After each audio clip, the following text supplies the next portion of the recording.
We are thrilled that Congressman Matt Gaetz, Republican of Florida, is in the studio, one of the first in a very, very long time. Congressman, welcome to Newsmax. How are you? Great to be with you. Congratulations on the tremendous success of the show. Well, thank you, and congratulations to really for everything you're doing for the country and for former President Trump. I think, how do you feel right now overall about your role in what's happening right now?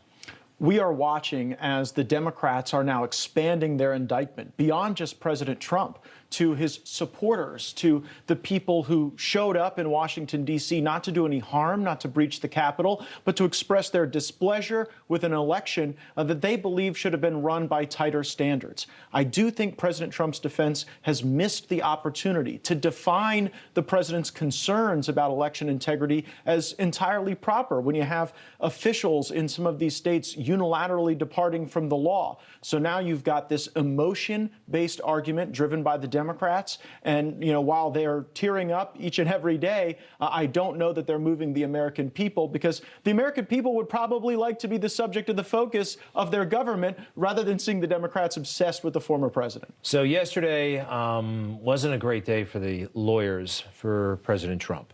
I mean, at least the first one, Mr. Castor. I mean, I found myself, look, I love Team Trump, but I think you could have been a lot stronger. And I think there are people out there who would love to see Matt Gaetz on the defense team. That was actually discussed at one point. Well, I would have been happy to help the president in any way, but I was watching the Greg Kelly Twitter feed during the opening comments of Mr. Castor, and you just had sort of the tweeted out, because there was a lack of energy, I thought, in the opening remarks. And here's the question. Who's the audience in this impeachment trial? I think Mr. Castor thinks that the audience are the group of senators who are assembled. I think the audience is the country. We have to seize this as an opportunity to show how destructive this group of Democrats is, how unreasonable they're being about legitimate claims over election integrity, because you know what they're going to do legislatively next? They're going to push H.R. 1, which is going to ensconce all of the vessels for fraud into our laws. So this impeachment really is the springboard to a very dangerous legislative agenda, and I think we need to be making a very forceful, zealous defense of everything that the president did, not just having sort of an aw shucks defense saying, gee, I know some senators and I know they're all good people. Now, that didn't happen yesterday. At least half we just talked about Castor wasn't what we were looking for. You're not worried, though, that more senators aren't going to flip? I mean, Cassidy now is waffling. This thing is, we're going to win this, right?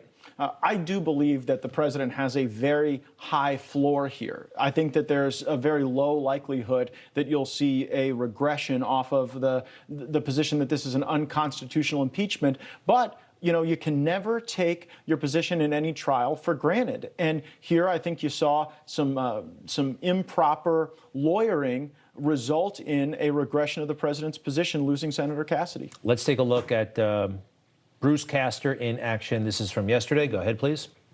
Before I begin, I want to comment on the outstanding presentation from our opponents and the emotion that certainly welled up in Congressman Raskin.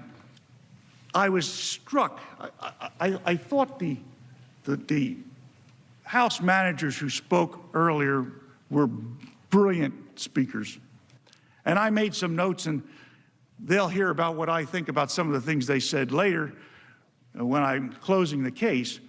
But I thought they were brilliant speakers, and I loved listening to them.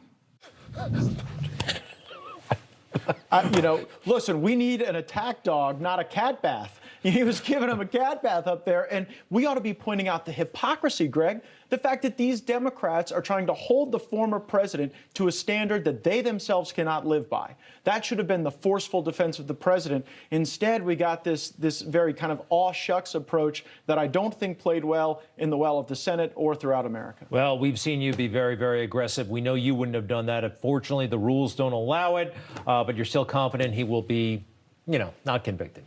Oh, yeah. He's not going to be convicted. There's not going to be some action against Trump here. This is all about the Democrats having to obsess over Trump because they don't really have an agenda to help regular Americans. And censure and possibly keeping him out of office in 2024, is that a pipe dream that the Democrats have?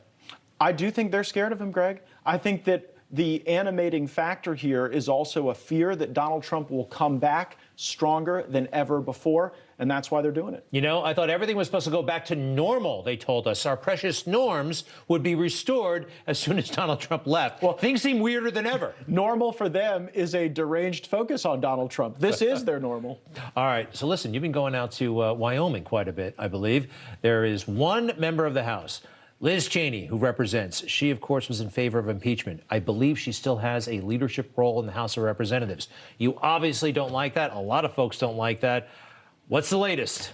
Well, Wyoming will have to do what Washington could not, and that means removing Liz Cheney. You see, in the 8 square miles of Washington, D.C., in the swamp, Liz Cheney is on her home turf. And it's true that 2/3 of the Republicans in Congress backed Liz Cheney as our continuing spokesperson. And what did she do right after that vote? She went out on the Sunday shows. She attacked Donald Trump. She said that he won't have a role in our party moving forward. And that is just deflating to the people who actually give energy to our movement and who will be the folks we rely on to win elections going forward. So I don't believe Liz Cheney should be in our leadership. She certainly does not speak for me, but it should trouble all Americans that actually inside the Republican caucus of the House of Representatives, Liz Cheney is quite popular. Finally, if Donald Trump is able to come back, I would like to see him govern a bit differently in terms of personnel.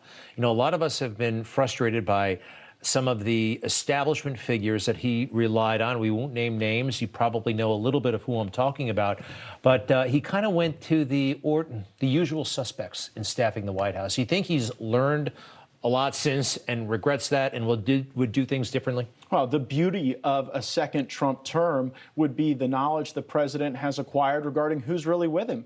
Because, you know, this is a guy who came in from New York, who wasn't a creature of the swamp. And just like the alligators in Florida, the swamp creatures in Washington, D.C. have spent millennia adapting and adjusting to their environment. And there was a lot of the Trump agenda that we saw through the vision of the president, but the bureaucracy didn't always bend to his will. Even though that was the case, I mean, this is a guy who built, you know, hundreds of miles of wall. He created a total rapprochement in the Middle East.